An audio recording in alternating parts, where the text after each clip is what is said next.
하나님의 말씀은 마가복음 4장 1절에서 20절입니다.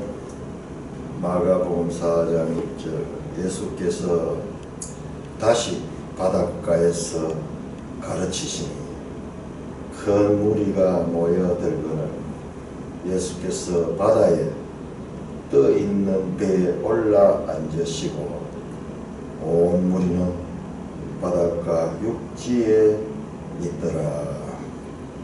이에 예수께서 여러 가지 비유로 가르치시니 그 가르치시는 중에 그들에게 이르시되 들으라.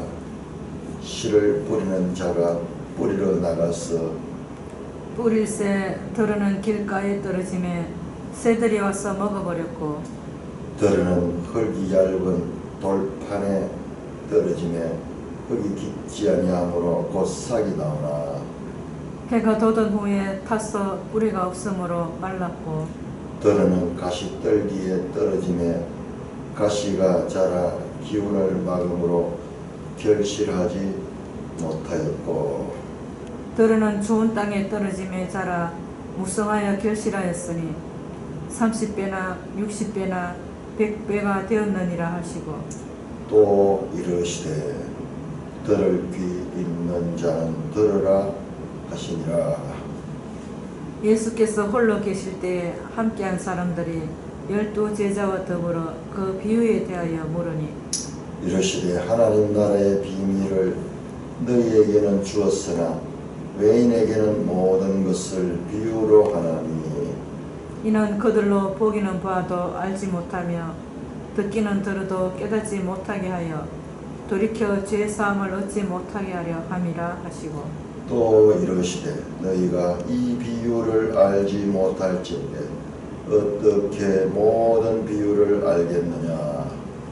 뿌리는 자는 말씀을 뿌리는 것이라.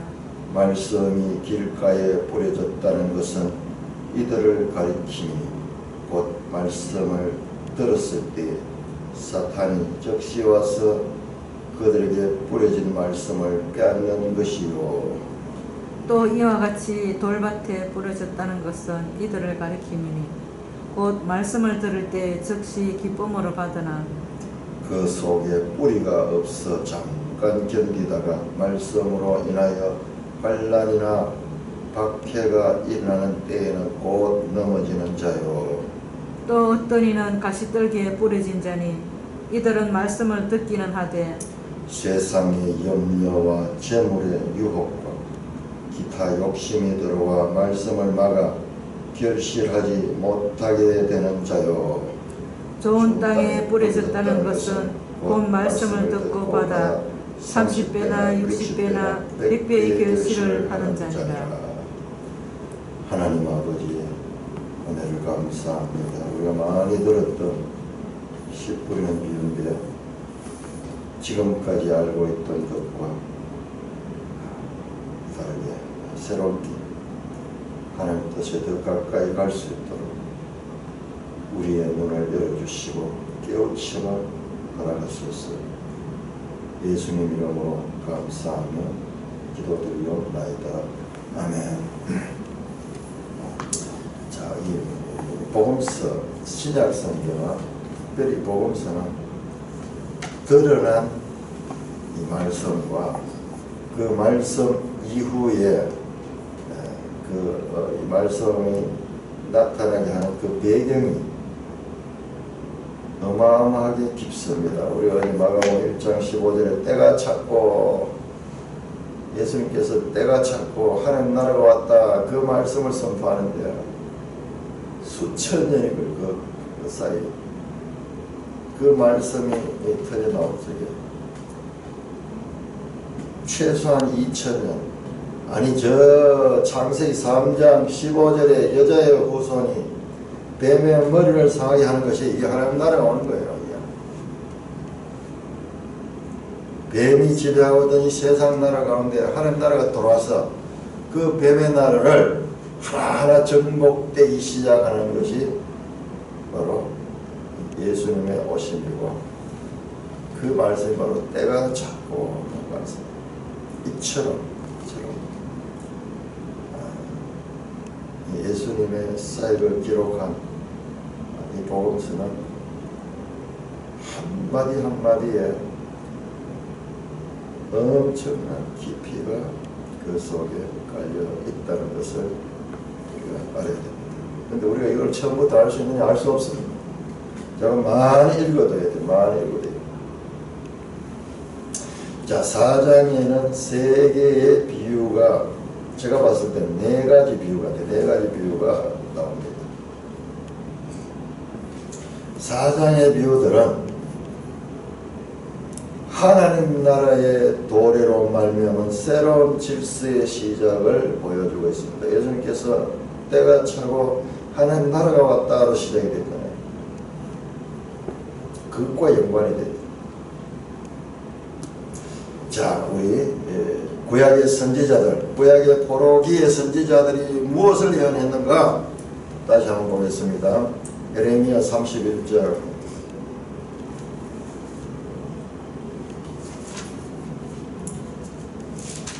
예레미야 31장 27절 28절 예레미야 31장 27절 28절 같이 읽습니다. 시작. 여호와의 말씀이니라. 보라, 내가 사람의 시와 짐승의 시를 이스라엘 집과 유다 집에 뿌릴 날이 이르리니 깨어서 그들의 뿌리를 뽑며 무너뜨리며 정복하며 멸망시키며 괴롭게 하던 같이 내가 깨어서 그들을 세우며 심으리라. 여호와의 말씀이니라. 하나님께서 씨를 뿌린다. 씨를 뿌린다. 1차적으로 이 말씀은 이스라엘의 회복을 말씀하는 겁니다. 자, 여기에서 사람의 시와 짐승의 시를 신천지가 여기서 나와요. 유명한 신천지의 비유풀이가 여기서 나옵니다.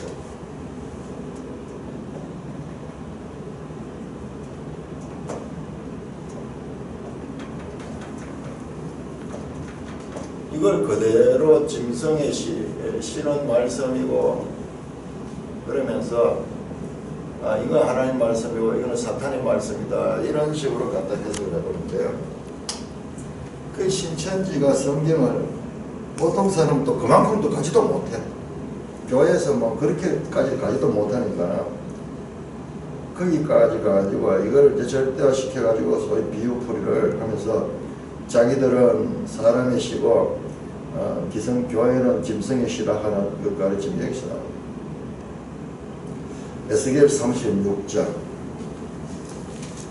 다 포로기에 하나님께서 선지자를 통하여 말씀하셨습니다. 에스겔 36장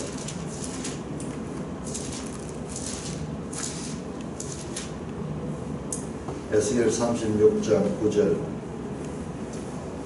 내가 돌이켜 너희와 함께하니 사람이 너희를 갈고 심을 것이며 내가 또 사람을 너희에 많게 하리니. 자, 이게 31장 예레미야 31장도 그 뒤에 가면 뭐가 나오냐. 보라, 날이 있니 내가 이스라엘 집과 유다 집에 새 언약을 맺으리라. 새 언약이 새 언약.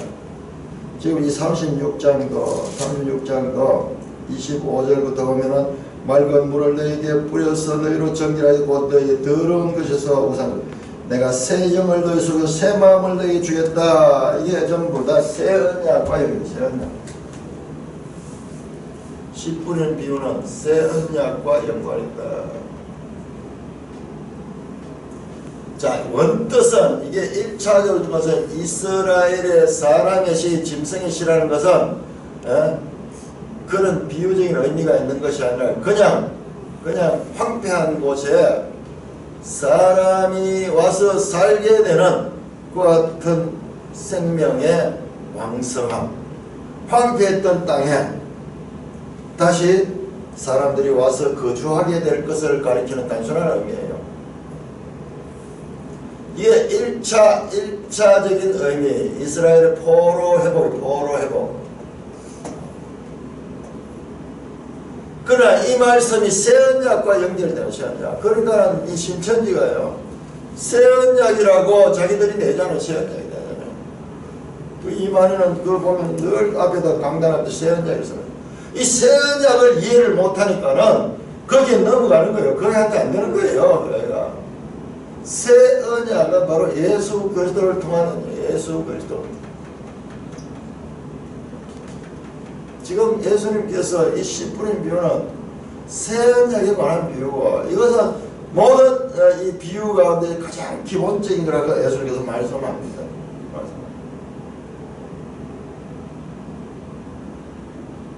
선지자들이 새 언약이다. 이 새 언약은 바로 예수 그리스도를 통해서 이루어지는 신약 시대가 신약.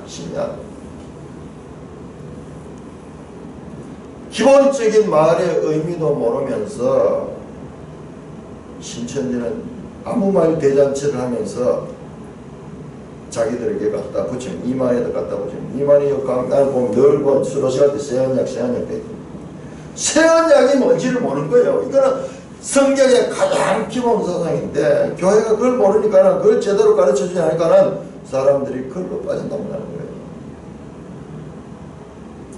그 사람들이 이 단어를 늘 이 성경 구절을 인용을 해요. 그러면서 왔다 갔다 하면서 이제 혼란스럽게 되어버린 거예요.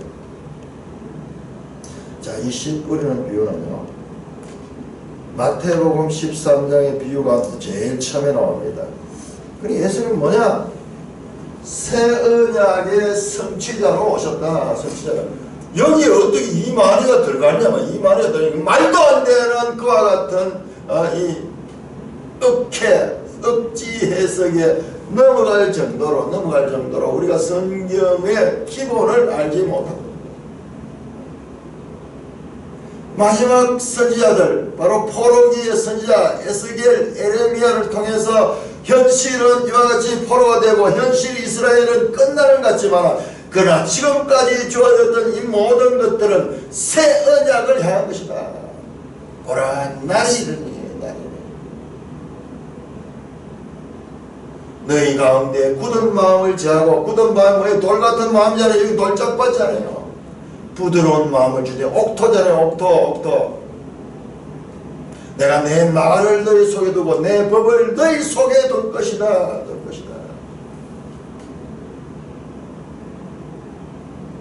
너무나 기본적인 이와 같은 가르침인데, 이게 제대로 정리가 안 되니까 이단들이요, 이게 신천지뿐만 아니라 이 통일교에서부터 나오는데 비유풀이라는 얘기야. 이단들이 전문적으로 사용하는 건데 그 비밀도 여기 나와 있어요. 왜 그런가?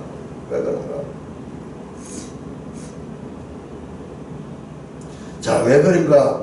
먼저 말씀드리게 말씀 나오는 김에 왜 그런가? 왜 이단들이 이렇게 이 비유풀을 가지고 그들이 13절로 13절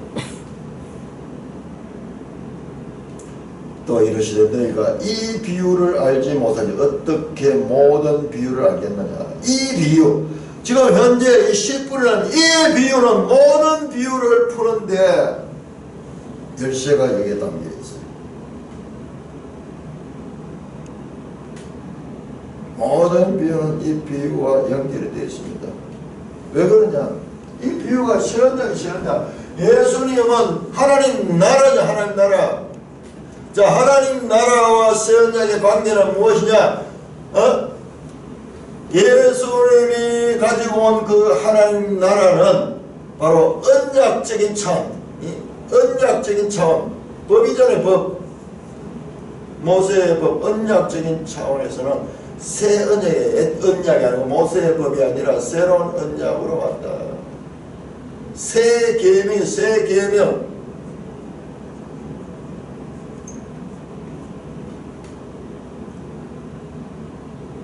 보라, 새 것이 되었도다. 옛것은 지나고 새 것이 되었도다. 새 포도주는 새 부대에 넣고 새 성전을 건설하신 분이다. 새로운 아담이다. 새 예루살렘을 가져오시는 겁니다.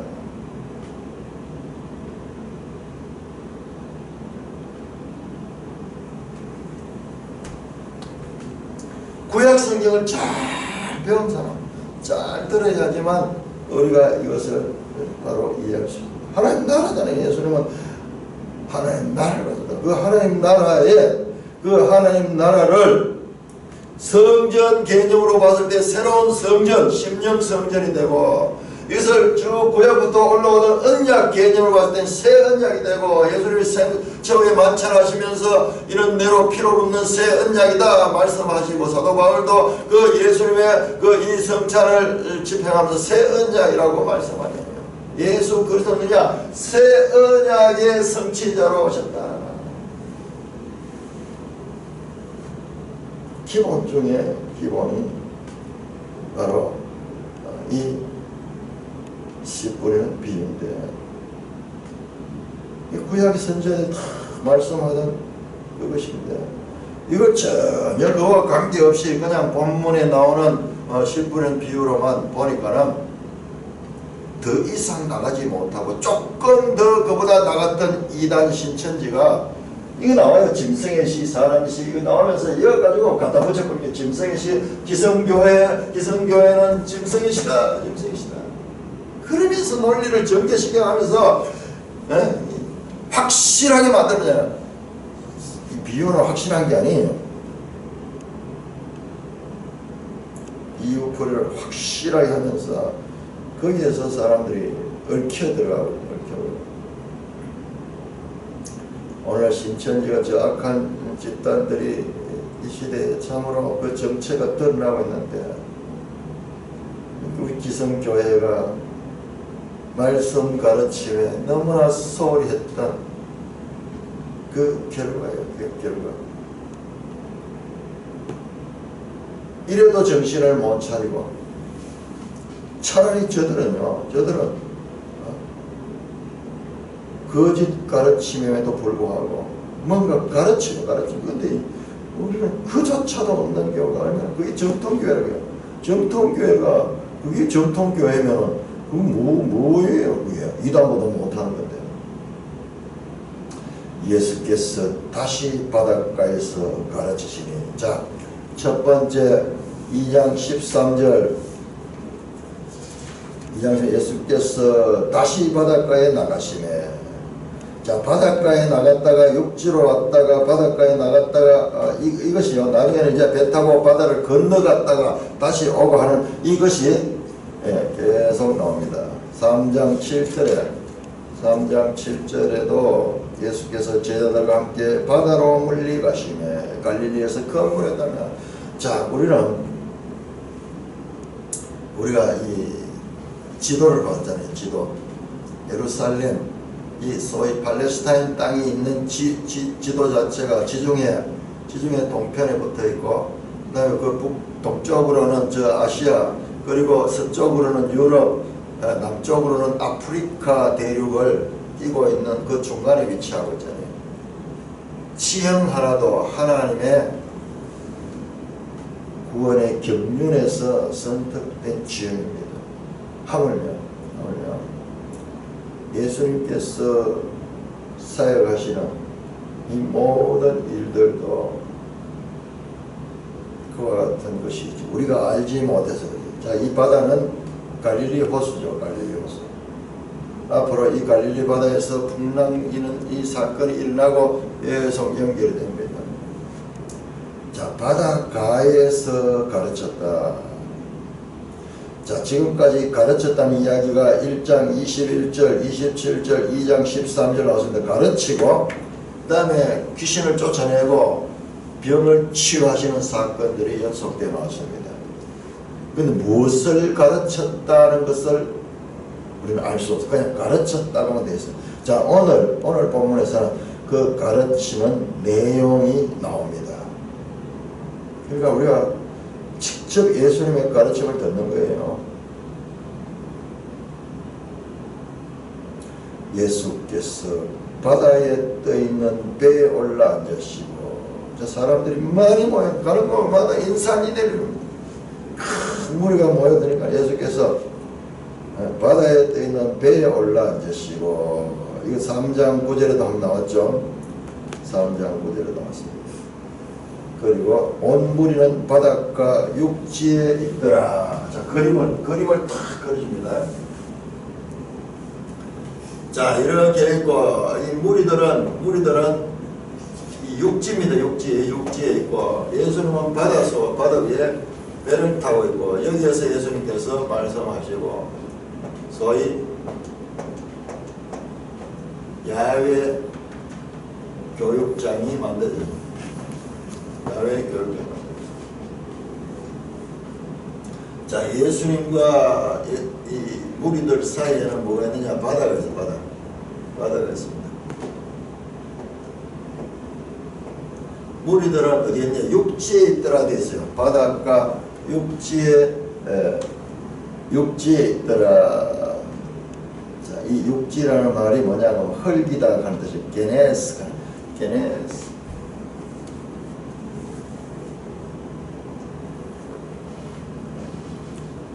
게네스라는 게 흙이에요, 흙.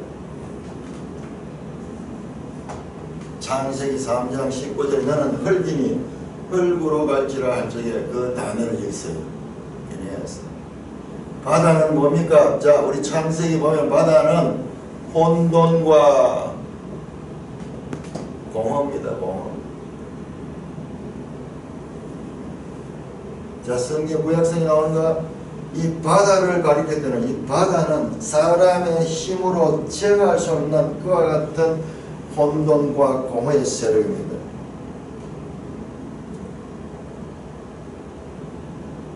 바다는 새 예루살렘 성에는 다시는 바다가 없더라 하던 그 바다는 구약성에서 혼돈과 공허 그리고 사람의 생명을 위협하는 그와 같은 상징적인 의미가 그 속에 바다에 있는 용을 죽이리니 이사야 27장 1절. 바다는 용이 거하는 것이 용입니다. 통제불능의 용이 거하는 것입니다. 그들은 육지에 있고 예수님은 어디냐? 이 바다 위에 배를 타고 떠 있습니다. 노아 홍수 때처럼 배를 타고 그렇게 말씀을 전합니다. 자, 오늘 전하는 말씀 전하는 것이 씨 뿌리는 비유. 지금 예수님이 여기서 씨를 뿌리면 씨를 이 흙이에요. 흙. 육지에다 지금 씨 뿌리는 자들이 땅에다 씨를 뿌리는데 예수님 자체가 이 그림 자체가 예수님께서 혼돈의 바다 위에 타시고 그 바다를 타시고 거기에서 씨를 뿌리는 그런데 그 씨들 가운데서 무수한 사람들이 있는 거예요. 이 가운데 돌짝밭도 있고 가시밭도 있고 모든 이 밭들이 있는 거예요. 여기 밭으로 되어 있는 그 단어도 흙이에요. 게네스.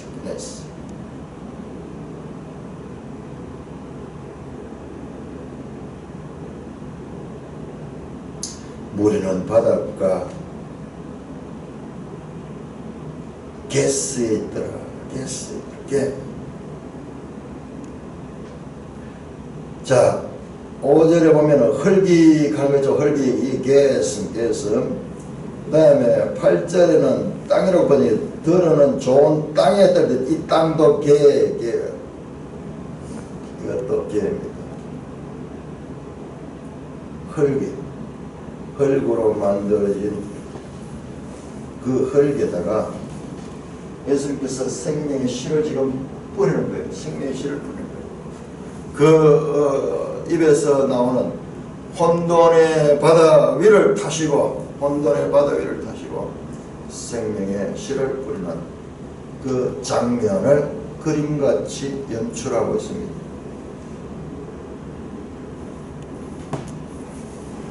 자, 오늘 이 씨 뿌리는 비유를 이해하기 위해서는요, 우리가 앞부분의 3장의 내용과 연속해서 이 내용을 살펴봐야 됩니다. 3장에서 어떤 일이 있습니까? 예수님의 친족들과 그리고 예루살렘에서 온 서기관들이 공통적으로 예수는 어떻게 미쳤다 했다. 미쳤다. 귀신 들렸다. 그렇게 그들이 판단했습니다. 자, 아주 우리가 오늘 시간이 없어서 못 보겠지만 뒤에 보세요. 21절 이후에 보면은 제가 왜 여기를 요걸 두 개로 나누냐 그러면은 21절에서 25절까지를 두 가지 비유로 가르치느냐. 자, 하나는 등불 아래 이 등불 비유고, 그 다음에 24절부터는 너희가 무엇을 듣는가 스스로 너희 헤아리는 그 헤아림으로 너희가 헤아림을 받을 것이요. 이 헤아리다, 판단하다, 그게 여기 나오잖아요. 그 내용을 제대로 해석한 사람은 내가 보지를 못해 지금까지. 지금 앞에 문맥하고 연결했네요. 문맥하고. 원어를 분석해가지고 무슨 저거는 무슨 대를 다는 거다 뭐 그런 식으로 한다. 문맥을 완전히 벗어난 해석이 되어버립니다. 문맥으로 보면 이 뜻이 분명해지는데, 자 3장이 뭐냐. 그들의 판단입니다. 예수님은 어떻게 했다. 미쳤다 했다. 미쳤다. 예수님을 미쳤다고 판단하는 그 헤아림 때문에 그들은 하나님 나라에 들어갈 수 없는 거예요. 새 언약에 참여할 수 없는 겁니다. 외인에 있는 거예요. 외인 바깥에 있는 거예요. 혈통적으로 예수님과 연결되는 친족들조차도 지금 말씀을 듣는 자들은 내부에 있고 그들은 바깥에 있습니다. 그때 예수님은 누가 내 어머니요 내 형제요 내 자매냐. 하나님 뜻을 듣고 행하는 자가 내 형제요 자매라고 말씀했습니다. 판단, 그들이 생각, 그들이 판단이 어떠하냐에 따라서 구원받는 자들이 있고 구원받지 못하는 자들이 있다. 여기 오늘 10분의 비유가 외인과 너희와 구별하고 있습니다. 11절 보세요. 하나님 나라의 비밀을 너희에게는 주었으나 외인에게는 모든 것을 비유로 한다. 가족들조차도 외인입니다. 하나님 나라와 그 뜻에 하나님 뜻을 알지 못할 때는 외인입니다. 어머니일지라도. 자, 4장은 3장의 그러한 배경의 연속성상에서 읽어야 됩니다. 이걸 놓쳐보니까 온갖 이상한 해석되는, 마치 고삐 풀린 망아지가 되어버리면 고삐를 잡고 있어야 되는데, 우리가 봤잖아요. 창세기를 공부할 적에도 계속 문맥을 놓쳐서는 안 된다. 절실하게 절감했습니다. 자, 왜 그런가? 마태복음 보겠습니다. 마태복음 12장.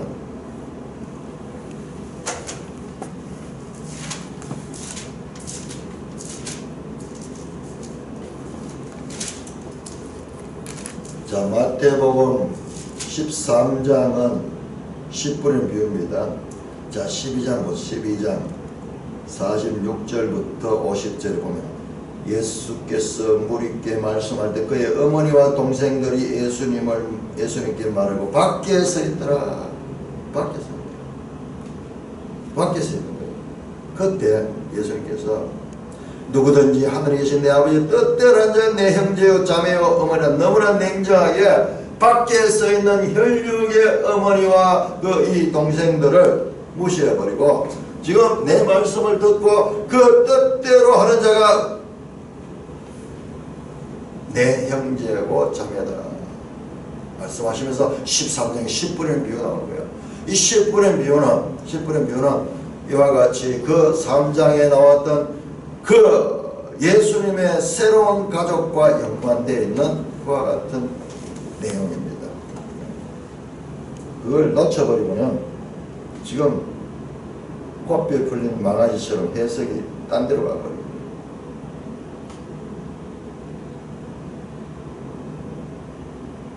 그 사건과 연결해서 지금 말씀을 하고 있습니다. 지금 예수님의 말씀을 듣는 자들도 그 말씀을 듣고 그 말씀을 받아들이지 않는 자들이 많이 있습니다.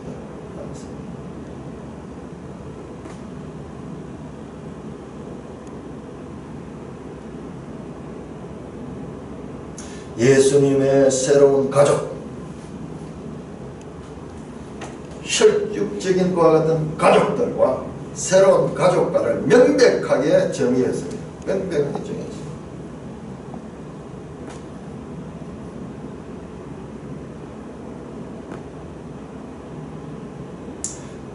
이에 예수께서 2절입니다. 이에 예수께서 여러 가지를 비유로 가르치니 그 가르친 중에 그들에게 이르시되 여러 가지를 비유로 가르치십니다. 33절 예수께서 이러한 많은 비유로 그들이 알아들을 수 있는 대로 말씀을 가르쳤다. 그러니까 사장의 비유들은 다 연결되어 있습니다. 지금 같은 장소에서 그리고 그 내용이 단계적으로 연결되는 비유입니다. 앞에서 봤잖아요. 이것을 알지 못할진데 어떻게 모든 비유를 알겠느냐. 이게 풀어지지 않으면 딴 것도 풀어지지 않는 거예요.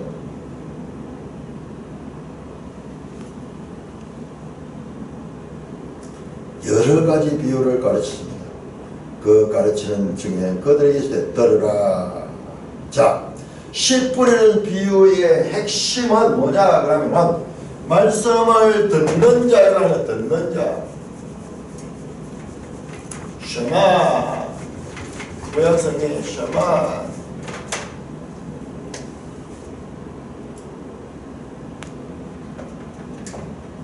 자, 듣는다는 말이 얼마나 많이 나오는가 보세요. 계속 이어지면서 듣는다 하는 말씀은 지금 들으라 하는 말씀으로부터 시작해서 9절에 보면 귀 있는 자는 들을 귀 있는 자는 들으라. 12절에 보기는 보아도 듣기는 들어도 14절에 말씀을 들었을 때에 15절에 말씀을 들을 때에 18절에 말씀을 듣기는 하되 20절에 말씀을 듣고 그리고 그 뒤에도 이어집니다. 그 뒤에도 이어집니다. 들으라. 23절에 들을 끼는 자는 들으라. 24절에 무엇을 듣는가 스스로 삼가라. 씨 뿌리는 비유의 핵심이 뭐냐? 듣는 것에 방점이 있습니다.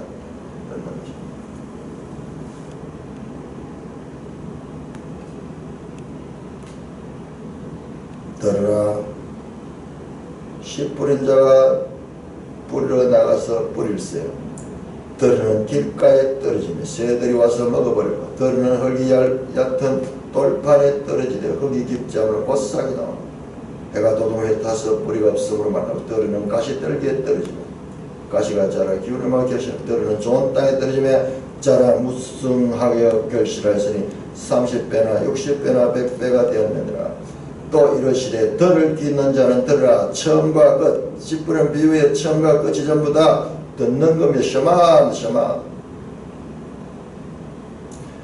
말씀을 어떻게 듣느냐에 대한 말씀입니다. 자, 밭이 여기에 길가밭, 그 다음에 돌밭, 가시떨기밭, 좋은 땅, 좋은 밭, 좋은 땅, 이렇게 네 가지의 흙에 대해서 나오는데, 자, 우리가 농사적인 관점에 봤을 때는 이 씨 뿌리는 것은 이것은 잘못된 씨 뿌림이에요. 씨를 잘 갈아진 옥토에다 씨를 뿌려야 되지 왜 이렇게 길가에 그리고 거기 돌밭에 가시떨기에다 씨를 뿌린 사람이 어디 있어요? 그러니까는 이 씨 뿌리는 비유는 농사에 관한 비유가 아니라 듣는 사람에 관한 비유는 듣는 사람.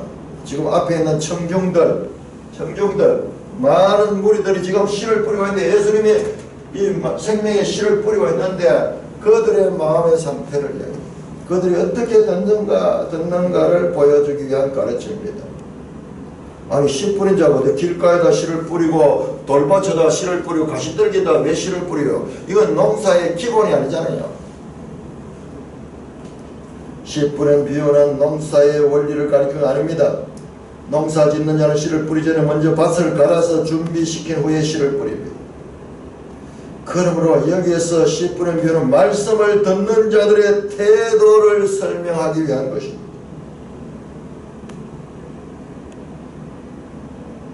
이 씨 뿌리는 비유는 이 농부는 씨를 낭비하는 사람, 아무데나 씨를 뿌리는 거예요. 옥토에만 딱 해놓고 씨를 뿌린 것이 아니라 밭을 다 갈아가지고 모든 거 돌도 빼고 다 해놓고 거기다 씨를 뿌린 게 아니고 그게 되지 않는 상태에다 씨를 뿌리고 있는 거예요. 씨를 그리고 멀리 그리고 널리 흩어버리는 낭비하는 씨 뿌린 자가 되라고 교훈합니다. 씨를 어떻게 뿌리냐? 낭비를 해야 된다. 아무데나 던져야 된다. 여기다 저기다 던져야 된다. 딱 밭을 만들어 놓고 거기에만 던져서는 되는 것이 아니다. 비능률적인 씨 뿌리이지만은 이것은 우리가 복음을 전파하는 데는 이와 같은 원리를 따라서 전해야 된다는 말씀입니다.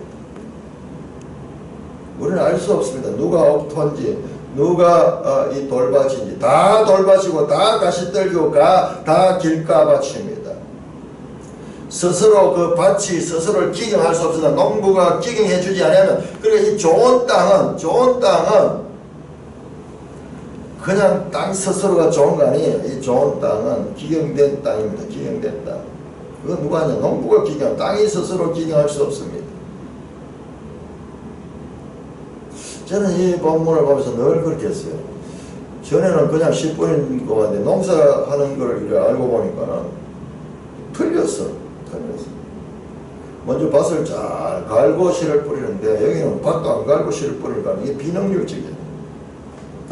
자, 복음의 신은 사람들이 봤을 적에는 낭비하는 것처럼 보일 수도 있습니다.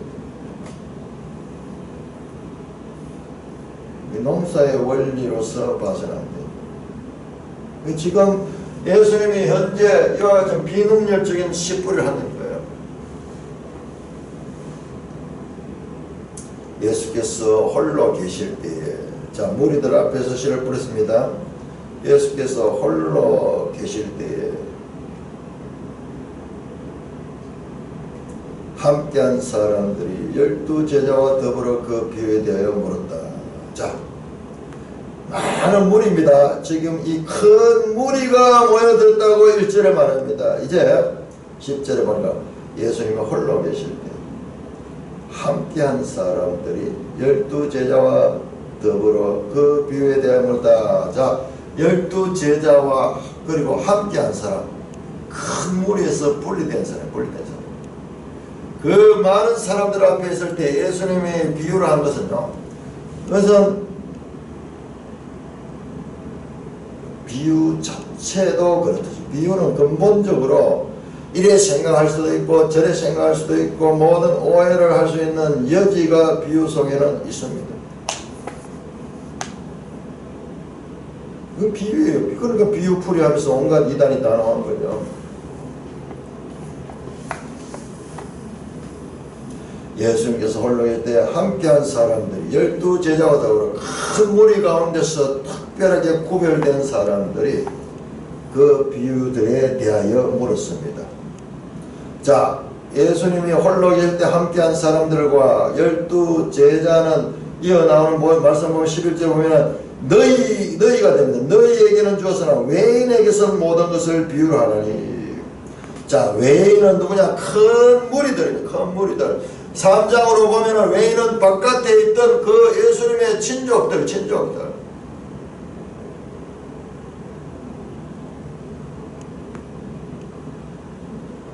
너희는 누구냐? 지금 이너서클로 예수님께 가까이 찾아나온 자.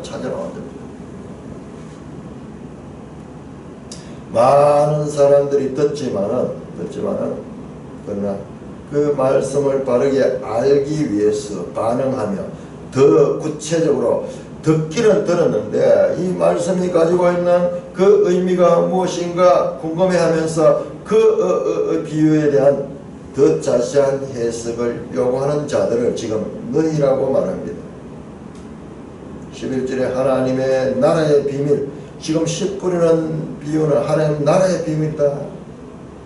하나님 나라에 관한 말씀이다. 하나님 나라에 관한 뜻을 담고 있는 말씀이다. 그것이 그 속에 담겨 있다. 비밀로 되어 있다. 그 속에 지금 이 가려진 것을 쫙 열면 그 속에 하나님 나라가 나온다. 하나님 나라가 나온다. 그 말입니다. 하나님 나라 비밀이 너희에게는 열려지지만 외인의 것은 모든 것을 비유하는 것 덮여져 있는 거예요.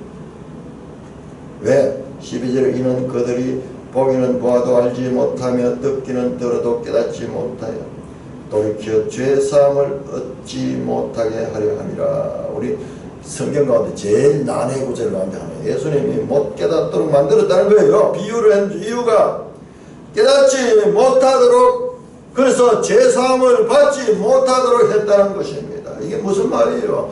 이게 성경이 가르치는 모든 말씀과 지금 일관성이 없잖아요.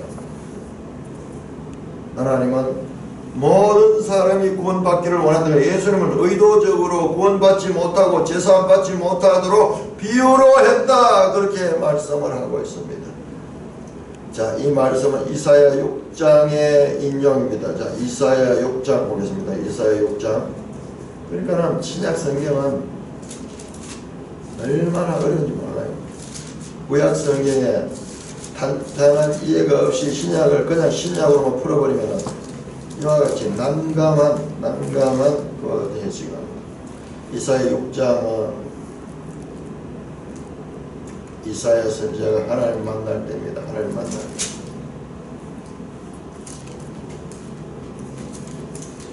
이사야가 그 하나님 보좌 앞에 나가니까는 화로다 나여 죽게 되었도다. 이 죄인이 거룩하신 하나님 앞에 가니까는 두려움에 사로잡히고, 그리고 그 입에서 저절로 그 말이 나게, 저절로 나는 죽을 수밖에 없는 존재다. 그 거룩한 광선 앞에 비치면 내가 죄인됨이 드러나는 거예요. 마치 바퀴벌레가 비치니까 그 자리에서 화들짝 올라가듯이 그게 우리 인생의 모습.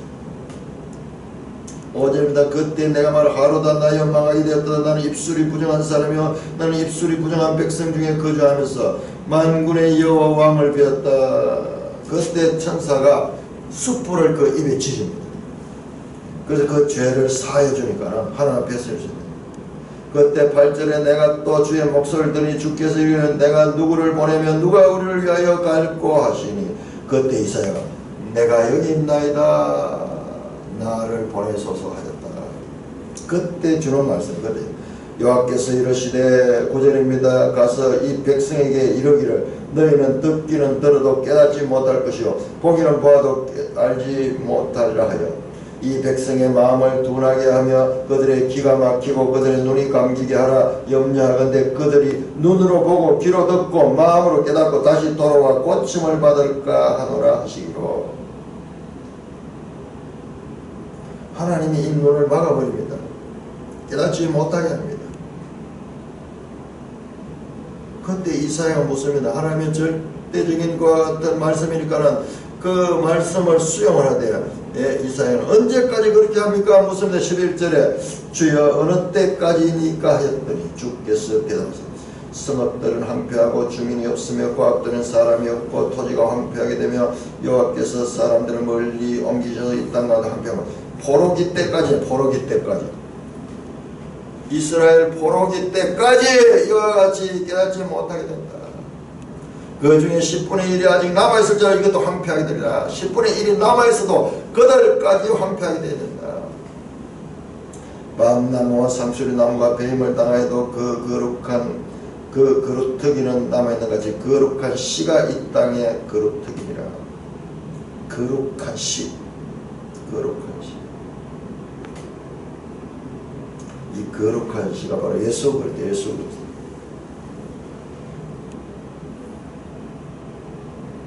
이 거룩한 시가 올 때까지 그들은 깨닫지 못하도록 되어 있습니다. 거룩한 시가 와서 제사함을 해주는 것입니다. 제사함.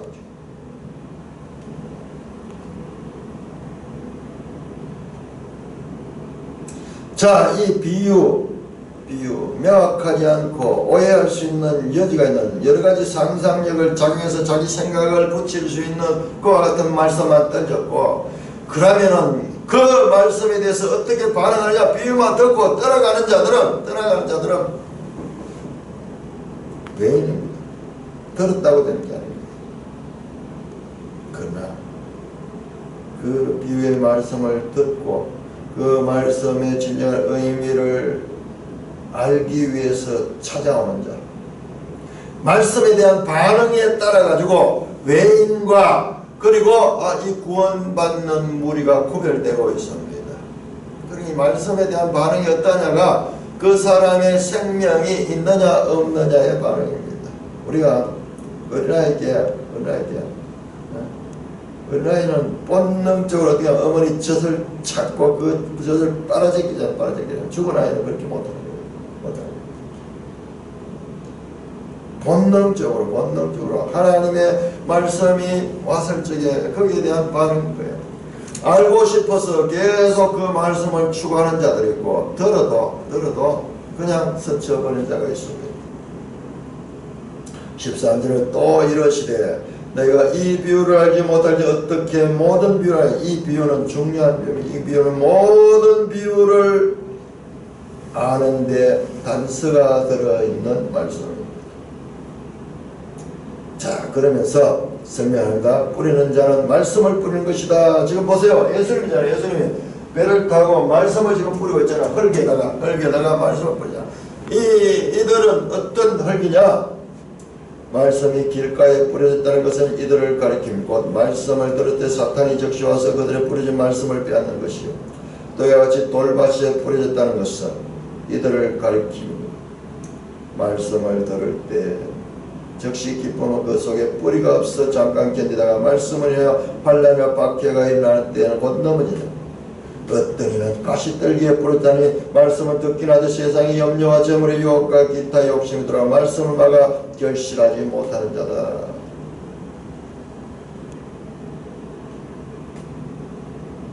그냥 귀만 가지고, 그냥 인지적 귀만 가지고 말씀을 들은 사람과, 그리고 온 마음과 영혼의 귀를 동원해서 온 삶이 따르는 응답의 자세를 가지고 나아가서 듣는 자가 구별되고 있습니다.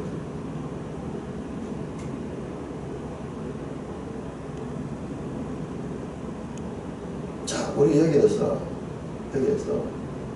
알아야 되는 것은요, 여기 나오는 모든 열매를 결실하지 못하는 길가밭, 돌밭, 가시떨기밭, 이게 우리 사람들이에요. 우리 사람. 자, 6장 20절 하면 6장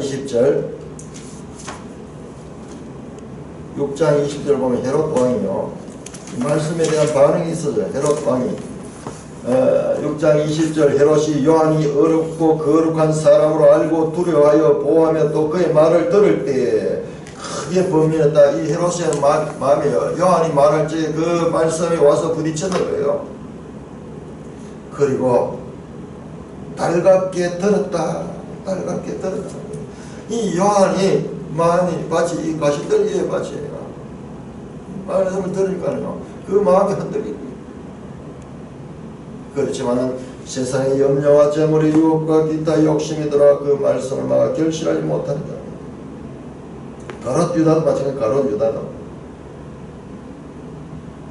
자, 좋은 땅에 뿌리다는 말씀을 듣고 받아 30배, 60배, 100배의 결실을 하는 자들아.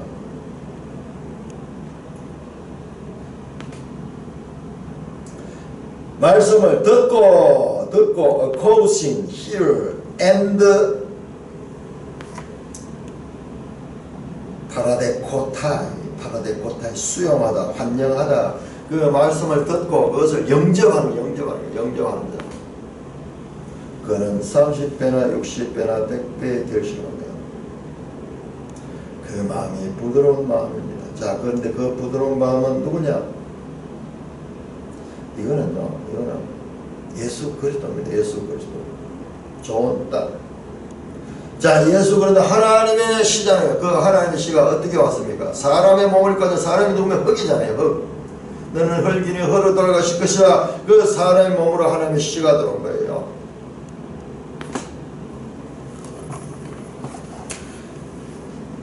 흙에 하나님의 씨가 들어온 분이 예수 그리스도입니다. 자, 요한복음 12장. 요한복음 12장.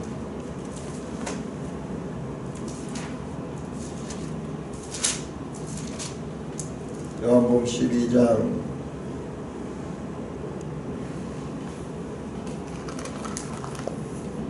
24절. 예수께서 대답하시되 인자가 영광을 얻을 때가 왔다. 내가 진실로 너에게 이르노니 하늘의 밀알이, 하늘의 씨죠, 씨, 자라가 땅에 개, 이 흙입니다. 흙에 떨어져 죽지 않으면 하늘 그대로, 죽으면 많은 열매를 맺는다. 자기 생명을 사랑하는 자는 이르고 이 세상의 자기죠. 바로 예수 그리스도는 이 땅에 그 씨가 썩어지는 그 좋은 땅은 예수 그리스도입니다. 예수 그리스도. 그런 말씀을 듣고 그것을 받는 자입니다. 현재 분사로 돼서 계속적으로 지금 큰 무리들은 들었잖아요. 들었지만은 그들이 그 말씀을 받지는 않았잖아요. 듣기는 들었지만은 그래 지금 이게 모든 것이 듣는 자에 관한 것이 듣는 자. 말씀에 대해서 어떻게 듣고 그 다음에 거기에 대한 어떤 반응이 나오는가. 그 말씀을 받아가지고 지금 여기 찾아오는 사람들처럼 그 말씀을 떠나지 못하고 그 말씀을 더 알기 위해서 가까이 오는 자입니다. 이 자는 어떻게 했냐? 이 자들은 더 받게 됩니다. 더 받게 되는 자. 있는 자는 더 받을 것이요 없는 자는 그 있는 것까지도 빼앗기라. 큰 무리들은 들었지만은 그것을 다 잊어버리게 됩니다. 그러나 그 말씀에 대해서 듣고 나오는 자, 그 자들은 마침내 좋은 땅처럼, 좋은 땅, 그 말씀을 듣고 또한 그것을 영접하여 그 말씀의 생명력으로 사는 자들을 가리켰습니다. 자, 10분의 비유의 모든 조건은요, 10분의 자인데 10분의 자. 밭은 수동적입니다. 우리는 다 이와 같은 길가 바치고 돌 바치고 가시떨기 바칩니다. 좋은 땅을 어떻게 하냐? 좋은 땅을 하나님께서 만들어 가십니다. 농부가 밭을 만들지 밭이 스스로 자신을 기경할 수 없습니다.